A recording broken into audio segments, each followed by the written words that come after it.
Daily Trust News Center. This is the News Hour.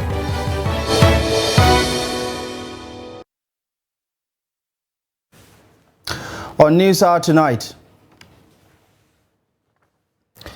Economic Community of West African States says no immediate plans to invade Niger Republic. Chief of Defense Staff vows retaliation as military holds burial for slain soldiers in Abuja. Kwara community ravaged by boat mishap gets 1,000 life jackets. And on the foreign scene, Sudan's military ruler begins tour as United Nations warn of war spreading.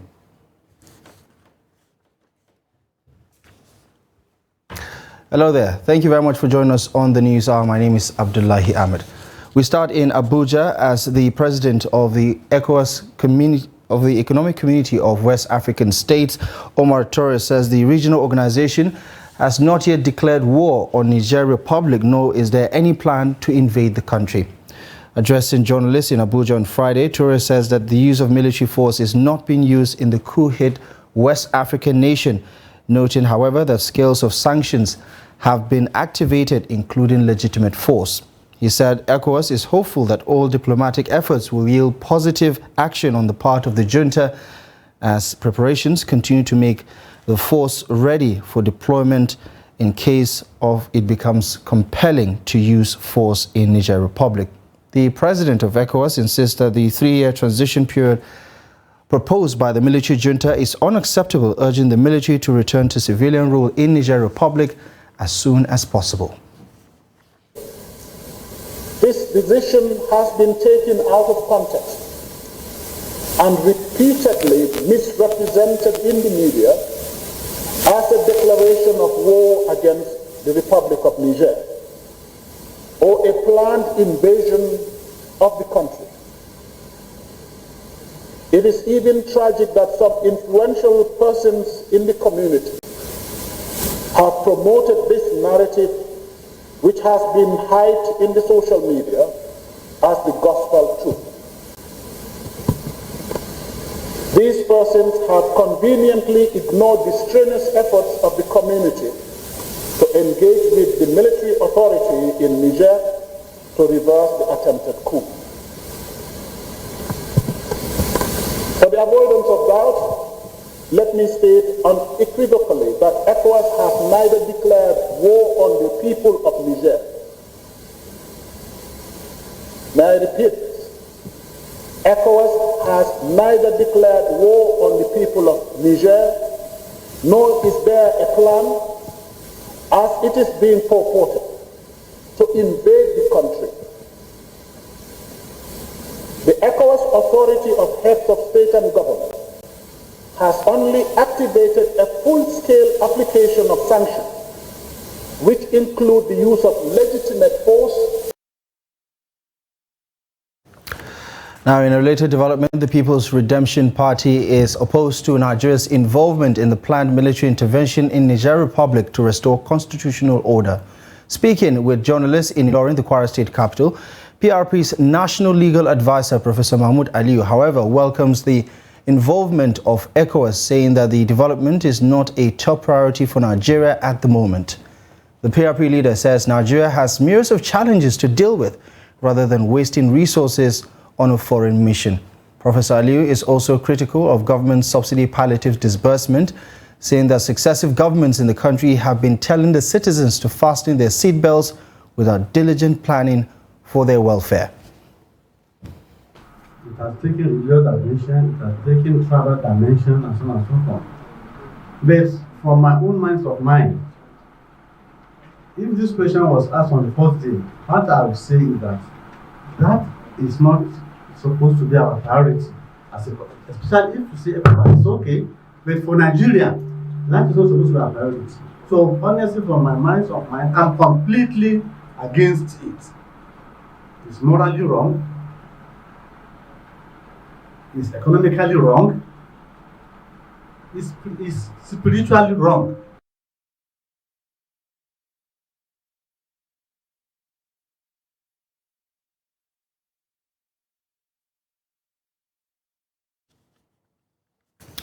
All right, let's stay with that developing story about the impasse in Niger Republic following that press conference by the president of ECOWAS Commission, Omar Toure. Joining us now via Zoom from Abuja here is Professor Ghali Sharif. He's the head of department of the Political Science and International Relations at the University of Abuja. Prof, thank you very much for joining us on the program. I appreciate you very much for making the time.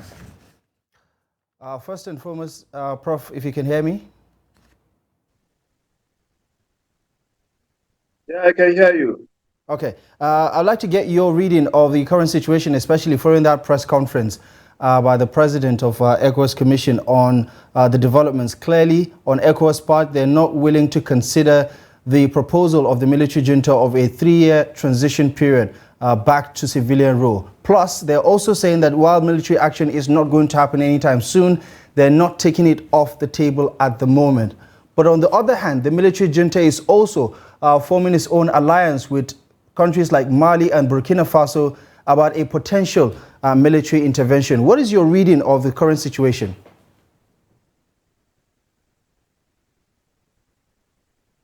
Well, you see, many people have been actually voicing out their opinion on the issue of Niger. But my own opinion differs. Why? Because ECOWAS is a stabilizing institution, economic stabilizing institution, political stabilizing institution, democratic stabilizing institution, and all variables that you might actually think of. And since 1970s, ECOWAS was actually formed. It has brought so many goods to the West Africa sub-region. Just abruptly, a group of military officers took over power in Niger by deposing the democratic.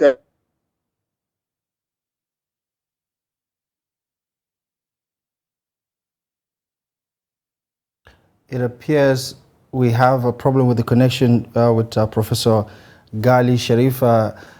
We'll try to sort it out if we can. Until then, we move on to some of the day's other news stories. Now, staying here in Abuja, it was a somber mood at the National Military Cemetery in Abuja on Friday as the rank and file of the Nigerian Armed Forces joined family members in a bid to bid farewell to soldiers killed in action recently in Niger State. 36 personnel of the Nigerian Army were killed in battle on August 14, according to the Defense Headquarters. Some of the deceased officers had already been buried by their families. Now, the Chief of Defense Staff, Major General Christopher Gwabin Musa, and other service chiefs were present at the burial ground for the final rites.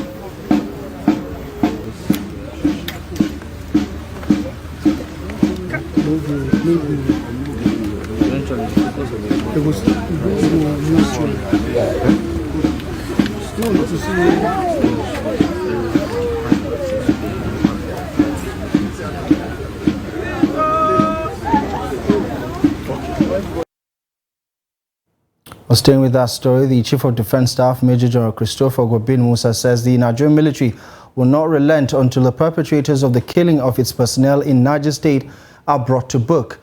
Musa, who stated this at a military cemetery in Abuja, where 20 deceased personnel of the armed forces were buried, maintains that none of those adversaries will go scot-free, saying they would be hunted down by all means. The military had last week disclosed that a total of 36 personnel of the military paid the supreme price during an ambush by terrorists at Zungeru-Tegina Road, and the subsequent jet crash happened in Chukuba area of Shiroro, all in Niger State. The deceased buried at the cemetery include Private Habib Aliyu, who joined the army in 2020. Lance Corporal Noura Muhammad joined in 2016. Abi Musa alongside Lance Corporal Sunday Okopi and 16 others were buried. Now, speaking after laying of wreath On the graves and presentation of national flags to the deceased family, CG Musa says the Nigerian Army joins the family members in mourning, adding that the deaths of their loved ones will not be in vain.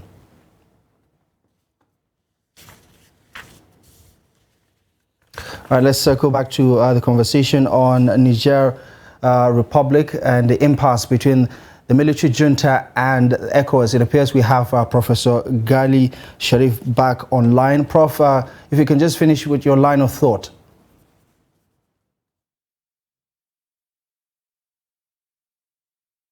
It appears that connection has... Okay, it appears we've lost that connection yet again. So we continue with the day's bulletin. Bandits have demanded 4 million naira ransom to release one of the prospective National Youth Service Corps members abducted in Zamfara State. The bandits reportedly abducted 8 members of the National Youth Service Corps on their way to Sokoto State orientation camp last week. The graduates were traveling in an Akwa Ibom Transport Company bus from Uyo when their vehicle was intercepted on a highway in Zamfara. Emmanuel Ete, the father of one of the victims, Glory Thomas, confirmed the latest development. Call for the enforcement of compulsory treatment and care for victims of gunshot injuries by hospitals without a police report. Victoria Tokolo reports that the call was made at the police officers' maze Ikeja in Lagos State. The stakeholders gathered here to discuss compulsory treatment and care for victims of gunshot injury and accident, calling for implementation of the 2017 Act as amended by the National Assembly. The Compulsory Treatment and Care for Victims of Gunshot Act 2017 provides that every hospital, public or private, shall receive for treatment, with or without police clearance, with or without monetary deposit, persons with gunshot wounds. Or not all victims are indigent. You know that there are some people who would just want to be saved and they can pay their bill. But the biggest problem is for those who are indigent and poor. And like I said, in Lagos, for example, that's an old story. Lagos State had taken care of them. There's now a provision for indigent. There's a fund for indigent victims who know about it. And that's why this awareness is being created. Director of Public Prosecution, DPP Lagos State Ministry of Justice, Babajide Martins, said that the primary duty of every police officer and medical personnel is to save life first. He said suspects with gunshot wounds or injuries must first get treatments first before arrest or detention, adding that investigation and prosecution can come later. For all citizens to comply with the provisions of the law, if the citizens do not comply with the provisions of the law, there are consequences according to the law. Also, one of the victims of gunshot aired his view on the need for implementation of the law. The police should try and carry their, the low cadre officers along. Many of them are not informed.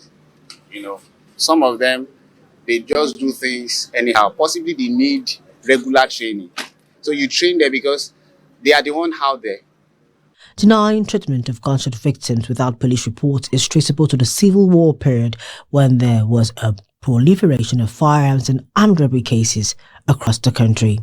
The gathering here recommends the victims of gunshot or injury from accident get treatment first to save their lives. Now, residents of Cheleti community in Kirfi local government area of Bauchi State want the state government to address perennial flooding that is destroying houses and farmlands in the area. The community made the call when the state response team visited 7 communities affected by flooding this year. Trust TV's Adamu Imam completes the report. The first point of call by the response team was the local government council secretariat, where they meet with stakeholders. People in the affected areas lamented that the measures taken after the previous flood disasters in Kirfi town did not make any impact. Peace Gidado is a resident of Cheledi community worst hit by the disaster. I was already here. Why did you so we started waiting for assistance. Before one guy will come and let's pass, so we saw us here. And see what is happening. I said, please come and carry us out. As the water started entering inside, I said, just come and rescue us. That is not our problem. Now see, before he went and looked for some people, the water was already here. So they ran us out and take us to the house. Say we should stay there, we didn't stay there. Before some people will come and carry us out. At last night, it was boat that they brought here. They took some people. It was terrible. Some residents said long-term solutions should be adopted because they sleep with one eye closed during rainy season. They should help us please, because this flood is devastating. They should do the needful. We are praying to God for a lasting solution to flood here. Honestly, we have seen disaster. On our own, we should keep praying. And only God knows the level of loss we have incurred. As for me, I lost my animals, clothes, as well as foodstuff. I only escaped with this cloth I'm wearing now. The flood response team identifies 6 water channels which usually flood the town with water, assuring residents that lasting solution to the problem is being worked out. This is something that needs urgent attention. That's why he asked this very important team to be here, and we are here. We have sampled all the necessary areas that need urgent attention, and I have a belief that he is ready and he will do the necessary things. Cheledi, of course, is a riverine community, but it's at the middle, of the slope. So usually when the water comes from some of the hilly areas in this location, it passes to Cheledi. We'll make sure that we diverted the water so that it will not occur anymore. We'll take it and channel it to the river. That's the first thing that we are going to do. I assure you within 1 month, we'll make sure that both the two, the diversion and also the provision of the potable water to support the community is being done. Thank you very much. The community members were asked to remain calm and complement government effort in averting flood in the area. Adam Imam, Trust TV News, Bauchi.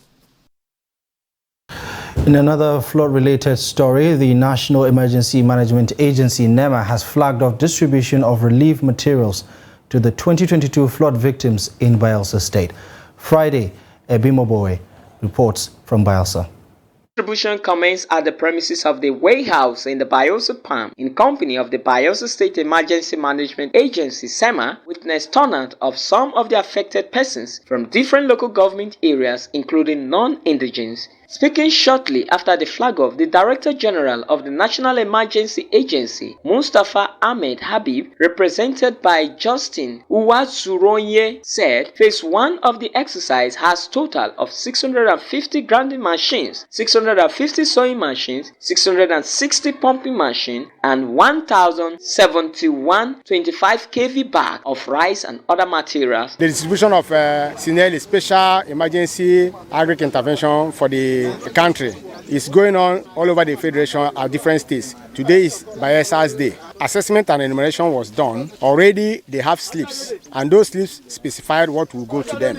The food items is meant for one household. Livelihood items, if you receive sewing machine, you will not receive a grinding machine. So whatever that is for you is on your slip and is for your household. What we are flagging off today is Phase 1. And that Phase 1, we have 650 grinding machine, 650 sewing machine, then we have 660 pumping machine, we have 1,701 25 kg bags of rice, we have other condiments attached to it. Director General of the Bayelsa State Emergency Management Agency, SEMA, Walamam Sam Igrubia, urged every beneficiary to put into judicious use, thanking the federal government for the support to the people of Bayelsa State. Whatever they benefit today, they should put it into judicious use, more especially the livelihood package, where you will put it into use to make some small money for yourself and your family to keep yourself going. We know how devastating the flood was, and so this is not to return every lost item, but at least it will alleviate some level of the suffering and to cushion the effect too of the flooding. Well, the federal government will say a big thank you to them. I personally is appealing to the federal government to do more through NEMA and other interventionist bodies to see how they can come to our aid, more especially to alleviate the sufferings of Bayelsans. Titus Izibesweme, Chidima Okeke, who are beneficiaries of the relief material, thanked the federal government, NEMA, and the Bayelsa state government for their intervention. No, the ordeal is it was quite pitiable because the displacement of my family, my mom, it was something else.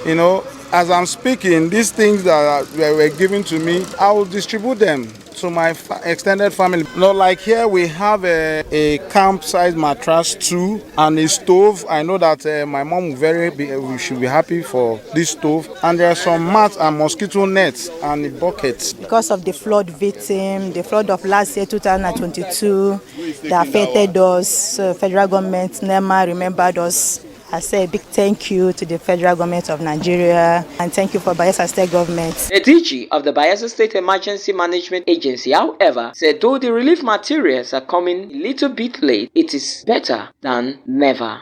Friday, Ebumobowe Peter, Trust TV News, Yenagoa. And in Kwara State, Governor Abdurrahman Abdurazak has handed over 1,000 life jackets to the people of Patigi as part of precautionary measures against boat mishap and enable to engender safer water travels in the state. Well, more than 100 persons died after a boat mishap in Patigi local government area of the state 2 months ago. Etsu Patigi Umar Bologi received the jackets shortly after a meeting between the governor and some first-class monarchs in the state who had come to brief the governor on some issues of security and general well-being of the people. The governor says a similar gesture will be extended to Edu local government area of the state and other riverine areas to promote safe water travel across the state. The Etsu Patigi, Umar Bologi II, thanked Governor Abdurazak for taking steps to protect his subjects, adding that this will go a long way to avert reoccurrence of boat mishaps in the area. The government had recently sent a team to the Lagos State Office of the National Inland Waterways Authority as part of its ongoing efforts to boost water travel and safety in the state. Donating life jackets to the people of Patigi local government, and this is the first phase. And we also moved to Edu local government, so we make sure we have adequate life-saving equipment on all the boats on the River Niger and within the riverain communities in the state. It's a continuous process, health and safety issues, concerns being addressed. Mostly our people in the Patigi Emirate Council were largely farmers and fishermen. So if you can remember, for the past last 2 months, we had a disaster which consumed about 110 lives. So His Excellency, in his wisdom, Allah has made it possible for him today to hand over the life jacket to support our people, to avert this occurrence of this natural disaster. Thank you very much, Your Excellency. We pray may Almighty Allah continue to guide you and protect you.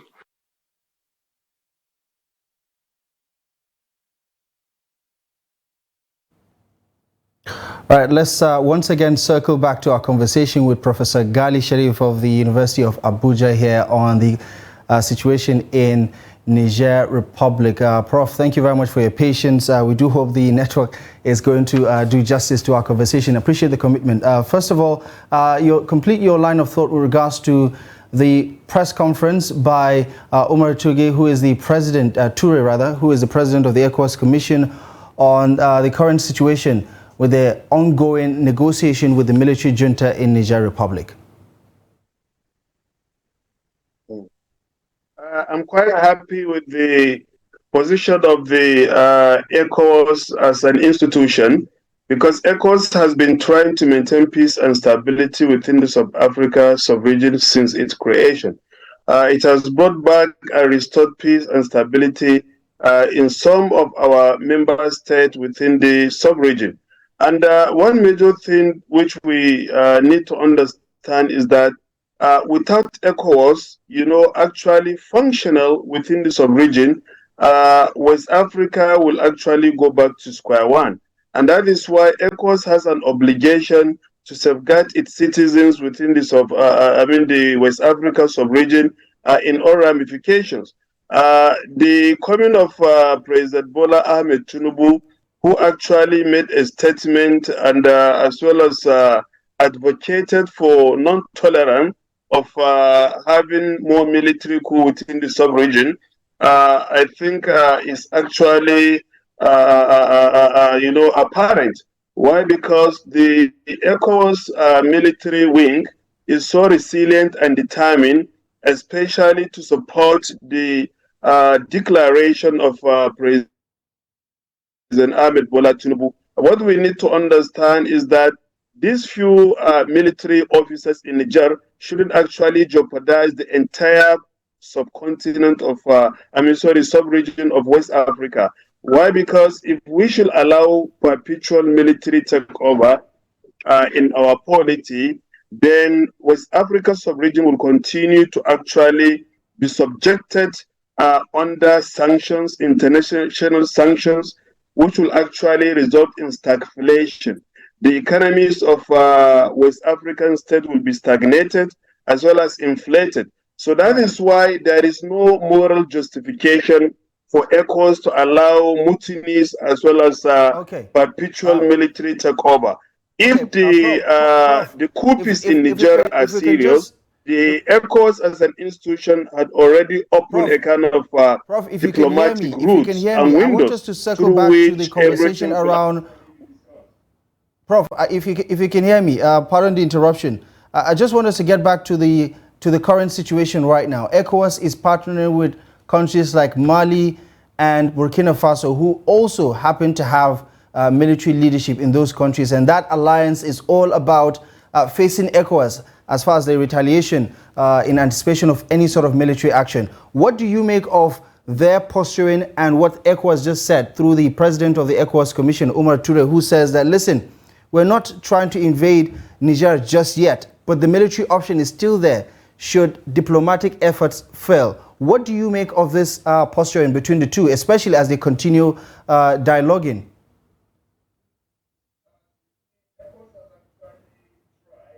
In giving time to the coupists in order to negotiate, to bargain for having a diplomatic resolution. But as the perpetual engagement continues to face an utter fiasco, I'm afraid that the coupists in Niger will not understand a language other than military intervention, because they have already declared that they will actually spend 3 years before the transitional program to actually take effect. So in my own view, ECOWAS does not accept this particular proposal made by the coupists in Niger. And I am in support of military intervention in Niger. Why? Because if it is going to take temporary, definitely for a society, for a state, for a region, for a continent to actually be stable, there has to be a sacrifice. If it happens that that is the only way to stop military intervention in West African politics by ECOWAS intervening in Niger, let it be. People are afraid of the consequences. Of course, the consequences are later in the long run, it will actually be better. Why? Because if the military continue to take over, West Africa will suffer, Africa will suffer, and the citizens of ECOWAS will suffer as a result of sanctions that will continue to be imposed on West African state or any other African state. And even the Nigerians, I really sympathize with them. Yes. Right. Just before we go, just a quick one. How long do you think before we see an end to this impasse? Whether it's about how long the military stays before civilian rule is restored, or perhaps what ECOWAS might decide to concede in its negotiation with the military junta. How long before perhaps things get worse? The military should have, with immediate effect, started actually, calling for the, registration of political aspirants, between now and end of this year, that all political parties should actually mobilize.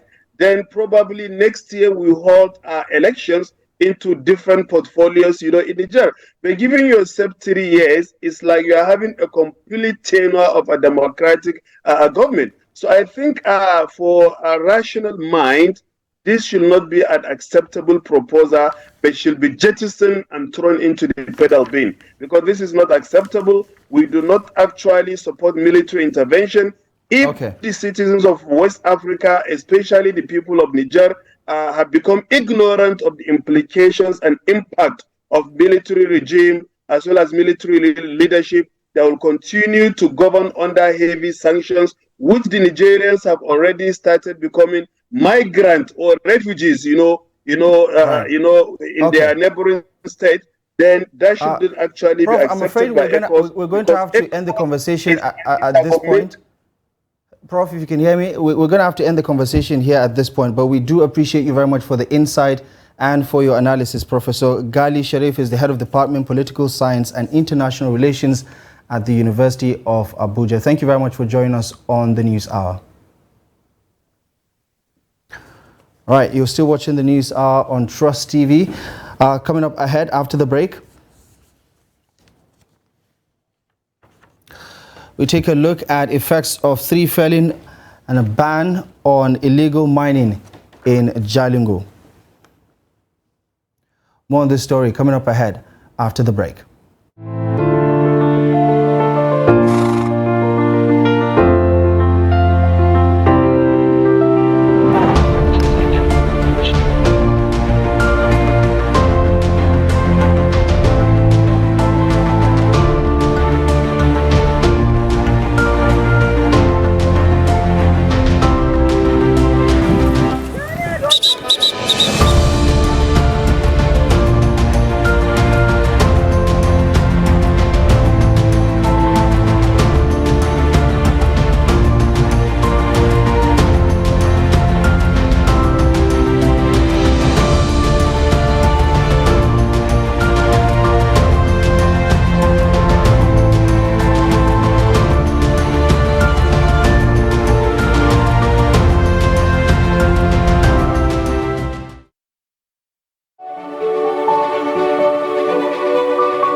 Welcome back to the News Hour, and thank you very much for staying with us. Here's a quick reminder of our top stories at this hour. Economic Community of West African States says no immediate plans for military intervention in Niger Republic. Nigeria's Chief of Defense Staff says soldiers killed in Niger State did not die in vain as military holds burial in Abuja. Now, Borno State Governor Babagana Zulum has donated 50 trucks and 300 motorbikes to the Nigerian Army, civilian JTF, hunters and vigilante groups and other security agencies to strengthen the war against insurgents in Borno State. Presenting the vehicles to the security outfits in Maiduguri, the state capital, at the government house, Babagana Zulum says the gesture is to help curtail activities of terrorists and also boost patrol operations across the state. He reaffirmed the commitment of the state government to continue to support security operatives in eradicating criminality across Borno State. In order to undermine the successes that are so far been recorded. So this is the 300 motorcycles. 155 is for the Nigerian Army. Isn't it? Then 25 for CGTF, 30 for hunters, and then 10 for Civil Defense Corps. We can give the 10 for Civil Defense Corps, and then the Nigerian Army will take custody of all the machines. Today's very good have been given to us. I can assure you, Your Excellency, they will be put to appropriate use to further improve the security situation across the state and even in the wider northeast sub-region that the Operation Adenkai covers. And this is the second time that the Now, the National Assembly Elections Petition Tribunal sitting in Lagos has nullified the return of Labour Party's candidate Seyi Sowunmi as the House of Representatives member for Ojo Federal Constituency in Lagos. The three-man panel led by Justice Abdullahi Ozegia declared the candidate of the All Progressives Congress APC, Lanre Ogunyemi, as the winner of the election conducted on February 25, 2023. The other members of the panel are Justice Ashu Ewa and Justice Muhammad Sambo. Ogunyemi, a two-term state lawmaker and former secretary of the APC in Lagos, had challenged the declaration of Sowunmi by the Independent National Electoral Commission as the winner of the election on the grounds that the respondent was not duly sponsored and qualified to contest the elections under the candidacy of the Labour Party for Ojo Federal Constituency.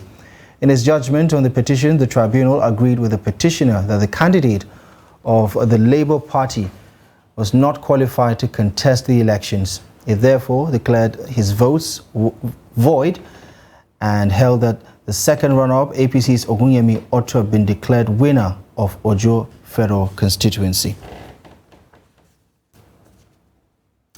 In Sokoto State, the State Task Force on Environmental Sanitation has arrested a food seller and 3 others for violating environmental law in the state.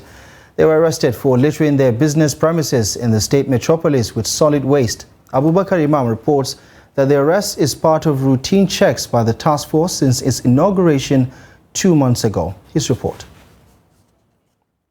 The committee, which is co-chaired by a business mogul in the state, Umaru Kobo AA, and the former deputy governor of the state, Chiso Abdullahi Dattijo, has stormed Sultan Abubakar Road, where 4 persons, including 2 food sellers, the secretary of the commercial tricycle park, and 2 car wash operators, were arrested for violating the environmental law of the state. They were temporarily detained before they were released after undertaking not to commit the same offense again.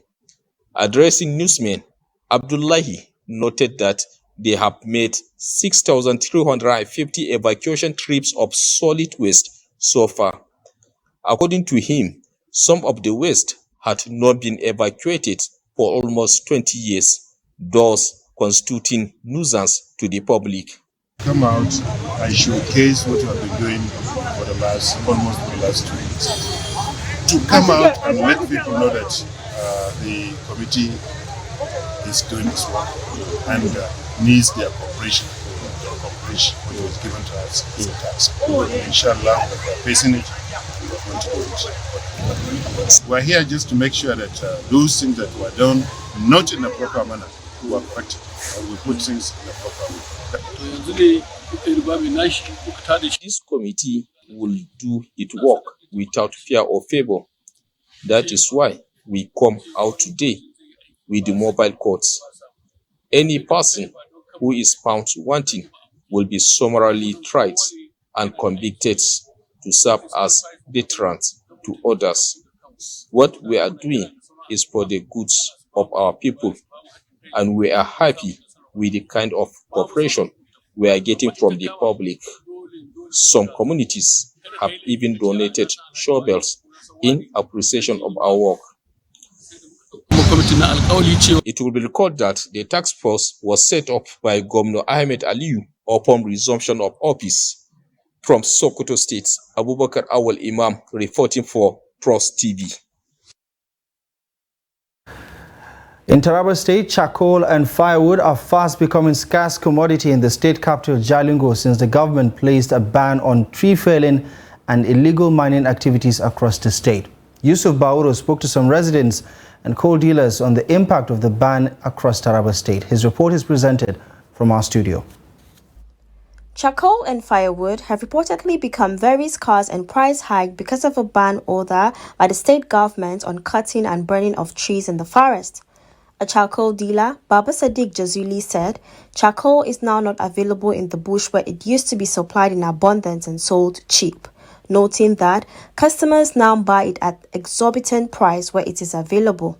Since the banning of cutting trees, we are getting very hard to have it now. So almost all our members are just sitting at home and we are just waiting for government to say something. So look at this firewood and look at the charcoal here. So for you to get the charcoal or firewood now in this Taraba is very difficult. Some residents of Jalingo, Nafi Abubakar Sambo, Alimi Jinyawa, and Muhammad Kabiru said that even though the policy is for the benefit of the people of the state and the country at large, but the order is counterproductive in view of the difficult situation people find themselves in now. The residents said the prices of cooking gas and that of kerosene are unaffordable for the poor, calling on the government to initiate policy that can regulate the prices of cooking gas and kerosene. Actually, such decisions really affect the masses in terms of buying the gas. As you can see, the cost of gas is too high now, considering the nation economy. So actually, I'm calling on the governments and on the relevant authorities to design modalities that we add towards reducing, the cost of gas and other things. The Director, Forestry and Wildlife, Taraba State Ministry of Environment and Climate Change, Chifansi Mbakpi, however, said the ban on cutting and burning of tree in the state is a government's good initiative to preserve the environment against desertification. The consequences of burning and cutting these trees, there are so many. There are so many. Because this tree has been over years, some 70, some even 100 years. And this tree has been cut down without replacement. So the challenging, the effect of this cutting of these trees, one, it causes desertification. This desert encroachment is far approaching, especially in the northern part of the state. Both the dealers and the residents called on government to ban tree felling to make firewood cheap. Now, commercial motorcyclists operating in Imo State have continued to lament low patronage triggered by high cost of living following the removal of fuel subsidy in the country. Correspondent Ajibade Awofeso reports. Removal of the fuel subsidy by the federal government inflicting hardship on the people is stating the obvious, and Imo State is not an exception. Commercial motorcyclists in the state decry the hike in fuel pump price. They said their transport business is no longer profitable as it used to be, owing to the high cost of fuel. They blame the federal government for sudden removal of the fuel subsidy without creating an effective alternative. Honestly, we are facing lots of problems as motorcyclists. Most times we buy fuel and end up not even gaining back our money. Unlike before, we used to make lots of gain from the little fuel we purchase. The government has brought us into a big problem. As a matter of fact, our family no longer feed well. Life is difficult. All my life, I have never anticipated that fuel would get so high. Because before we used to buy fuel like 180 naira per liter, 200 naira per liter, but now it's just like 3 times the amount. Because we buy fuel now 620 naira, 615 naira. Before I'm used 600 naira fuel per day to work, but now almost 3,000, 3,500. Some day man, I will rest like 4,000 naira to spend for fuel, only for every day. Dilapidation of the roads is another problem impacting negatively on the business. as motorcycles often get spoiled, requiring a visit to the mechanic workshop to spend almost all the money they have made on repairs. Seriously, the issue of the bad road really affects our machine, because if you enter that water, you enter bad road, every day you have to go for maintenance, one thing and the other, and spare parts, things we lost, this thing, you enter water every day, shoe break, every day this. The water really affects our machine so much. The condition of the road are not good at all. We often struggle to navigate through the bad roads. Most of the time, even in the water, there are stones and we do fall sometimes. Seriously, the things affect our machine, because every day we are used to take our bike to those mechanics. Firstly, it's affecting us also, because if you as the way we drive with this bad road now, tomorrow to wake up is a problem. At the moment, things are very difficult for them. While they struggle to survive the current hardship, they hope to see a positive change in the situation soonest. Ajibade Awofeso, Trust TV News, Owerri. Now, in August of 2021, the Central Bank of Nigeria ended the sale of forex to bureau de change operators across the country. Weekly sales of foreign exchange by the CBN were thereafter designed to go through commercial banks.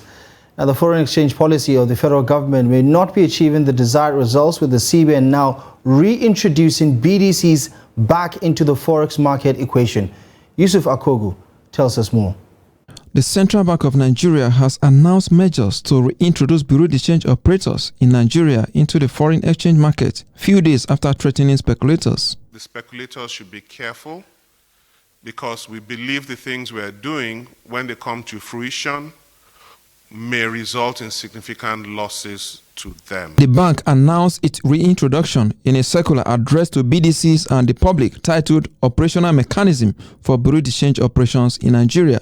The development is coming amidst efforts for the Naira to trade in fair value. For BDC operators, the new position of the Central Bank of Nigeria is a clear pointer that their segment is as important as commercial bank to the economy. Whatever CBN does regarding bureau de change, they have a way of communicating to us. This unification that comes suddenly is the effect, the immediate effect of the sudden change. It is, but hopefully I'm optimistic that in no distance time the rate will match and it will appreciate our local currency. Why not against the operations of BDCs? The former CBN governor and the governor of Anambra State say the only way to strengthen the Naira is to increase productivity in the manufacturing and other key sectors that can attract foreign exchange earnings. His position was corroborated by a financial analyst, Wilson Agaba. There was nowhere you were going to avoid forex volatility, as it were. If you just printed 22, 23 trillion Naira pumped into the system with nothing to back it by way of ways and means, which was what happened under the previous regime. We are importing a lot of things, but we have arable lands. We can cultivate them. The government doesn't even seem to be very serious about insecurity, which is stopping people from farming. Food insecurity is going to set in. It is going to keep increasing our demand for foreign items.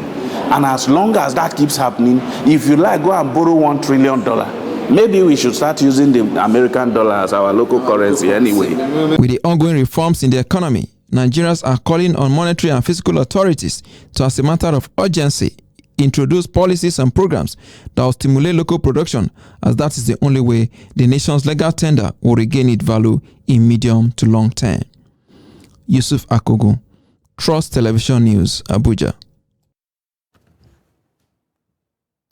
Well, let's get some more business insight now and join Chiamaka Nwankwo for today's briefing in business.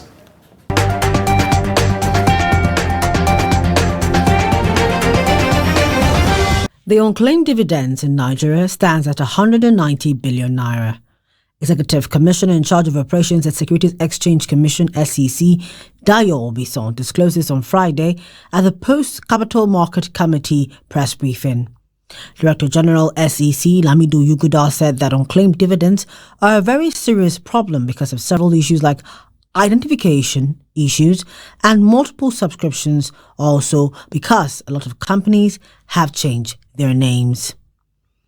Nigeria's information and communication technology ICT sector in real terms grew by 8.6% year-on-year in the second quarter of 2023, the highest in 3 years. According to the new Gross Domestic Product (GDP) report by the National Bureau of Statistics (NBS), the sector contributed 19.54% in quarter 2, higher than 18.4% in the same quarter of 2022. Earlier this year, the Nigerian Communications Commission (NCC), the Independent National Regulatory Authority for the Telecommunications Industry in Nigeria, said the number of Nigerians without access to telecommunication services fell by 37.04% to 27 million in 2022. It noted that the number of identified clusters in the country without access to telecoms fell to 53.1% as of the end of the year. Mobile fraud, computer web fraud, and point-of-sale fraud cases made Nigerian banks to record 24,232 fraud cases in the first 6 months of 2023. A report by FITC titled Reports of Fraud and Forgeries in Nigerian Banks Quarter 2 2023 said the total amount involved hit 12.33 billion naira in the period under review. FITC disclosed that in the second quarter of 2023, it received a total of 71 returns on cases of fraud and forgery from 24 deposit money institutions. The report also said 26 appointments have been terminated because of fraudulent activities in the first half of the year, and more money was lost to fraudulent loans in quarter 2 2023. ATMs, online platforms such as web and mobile banking, bank branches, and point-of-sale terminals were the channels for fraudulent activities in quarter 2 of 2023. And that's it on Business News. I am Chiamaka Mwafo.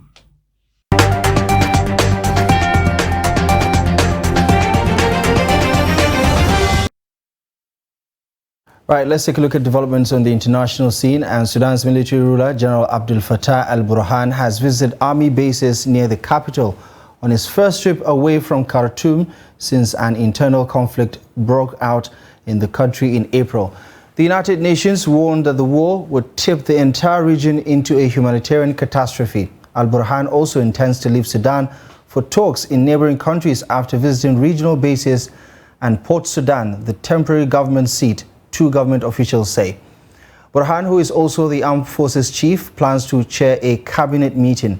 He emerged on Thursday from the army headquarters, which the RSF say it had blockaded, and was seen in a video and photos in the city of Omdurman across the Nile.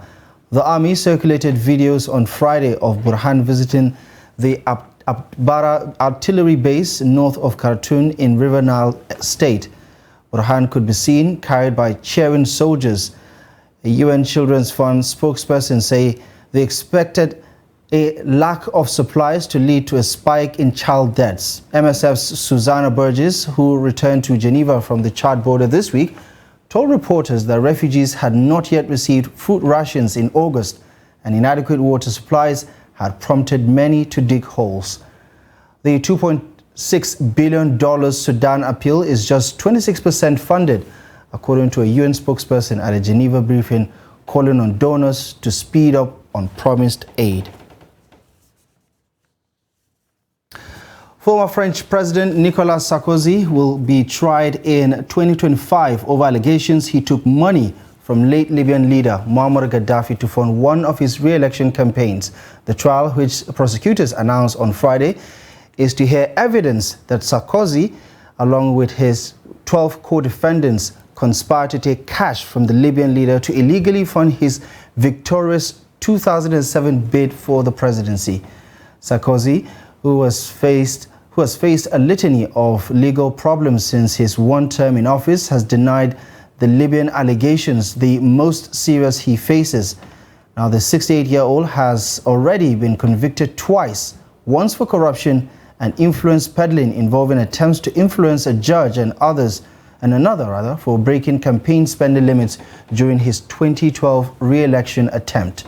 Sarkozy has appealed against both judgments. Among the others facing trial over the Libyan corruption allegation are heavyweights such as Sarkozy's former right-hand man Claude Ghent, his then head of campaign financing Eric Worth, and former Interior Minister Brice Hortefeux.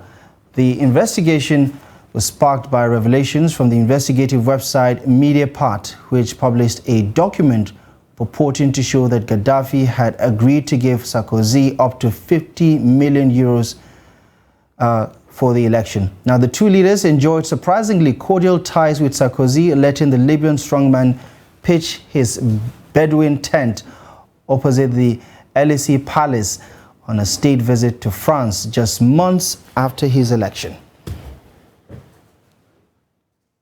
And in sports, Arsenal striker Folarin Balogun is nearing a £35 million move to Monaco despite interest from Chelsea and Inter Milan.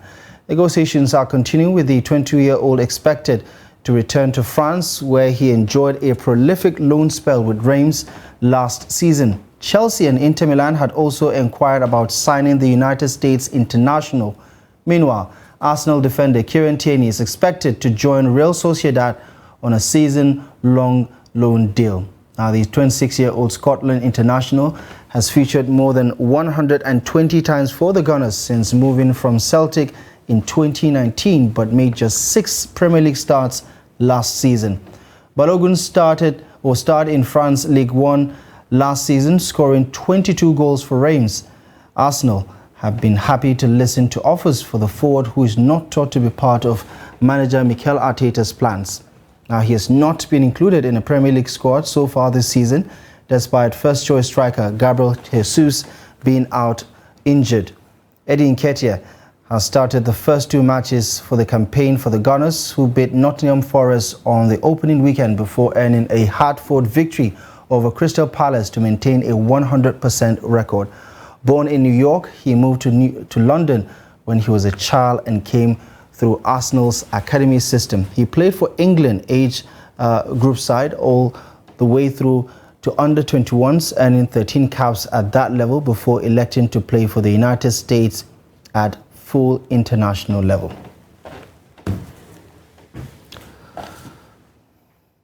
Well, that's the size of our package on the News Hour tonight. Thank you most kindly for joining us. Feel free, as always, to follow us across our social media platforms and visit trusttv.com for more news. My name is Abdullahi Ahmed. Thank you for watching and good night.